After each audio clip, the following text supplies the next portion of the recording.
Warahmatullahi wabarakatuh.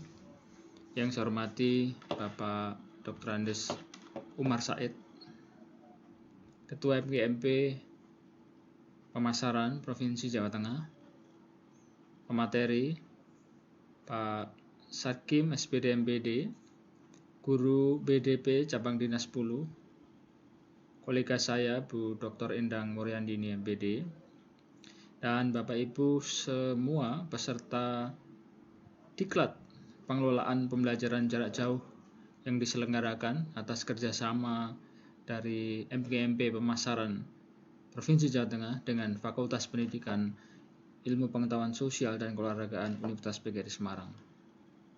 Sebagai pengantar, mohon izin untuk menyampaikan beberapa hal terkait dengan prinsip-prinsip substansial yang terkait dengan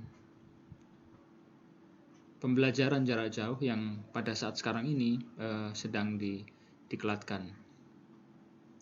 Data UNESCO menyebutkan bahwa lebih dari 90% siswa di sekolah, baik di sekolah dasar sampai dengan sekolah menengah, itu terdampak oleh karena penutupan sekolah-sekolah, kegiatan-kegiatan pembelajaran di sekolah-sekolah karena pandemi ini.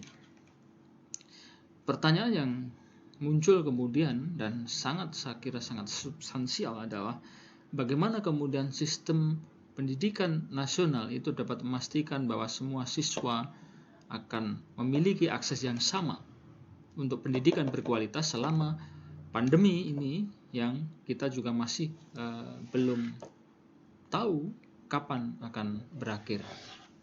Maka kemudian Kementerian Pendidikan dan Kebudayaan RI melalui Surat Edaran Mendikbud nomor 4 tahun 2020 menyampaikan bahwa kebijakan belajar dari rumah melalui pembelajaran jarak jauh yang itu secara khusus menyangkut 4 hal. Yang pertama adalah bahwa tujuan pembelajaran jarak jauh adalah memberikan pengalaman belajar yang bermakna bagi siswa. Tentu tanpa terbebani kemudian tuntutan menuntaskan seluruh capaian kurikulum, kenaikan kelas maupun kelulusan. Karena memang kita tidak sedang berada dalam kondisi yang normal.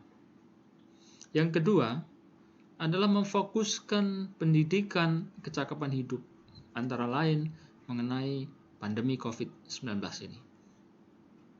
Dan yang ketiga adalah memberikan variasi aktivitas yang lebih beragam dan tugas pembelajaran belajar dari rumah antar siswa sesuai dengan minat dan kondisi masing-masing, termasuk mempertimbangkan kesenjangan akses.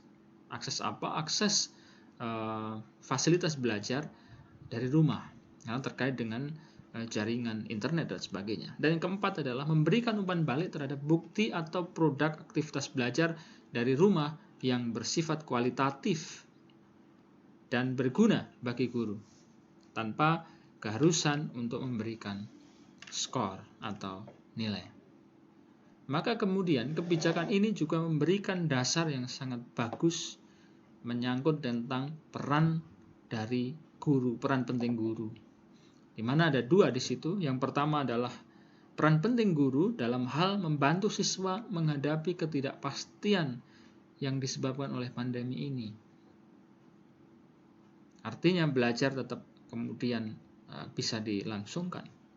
Yang kedua adalah melibatkan siswa untuk terus belajar meskipun kegiatan sekolah itu yang normal itu terganggu. Nah, pembelajaran jarak jauh ini juga tentu memberikan panduan bagi guru bahwa guru harus terus mendukung siswa sementara akses fisiknya itu terbatas. Karena kita tahu bahwa sekolah-sekolah sementara ditutup. Dan yang kedua adalah bahwa panduan pembelajaran jarak jauh ya, yang dilaksanakan itu harus melibatkan siswa dalam bentuk pembelajarannya. Poin selanjutnya adalah bahwa tentu kita harus memahami bahwa di tengah situasi ketidaknormalan ini ada tujuan yang harus sedapat mungkin dicapai. Ini terkait dengan pembelajaran jarak jauh. Yang pertama adalah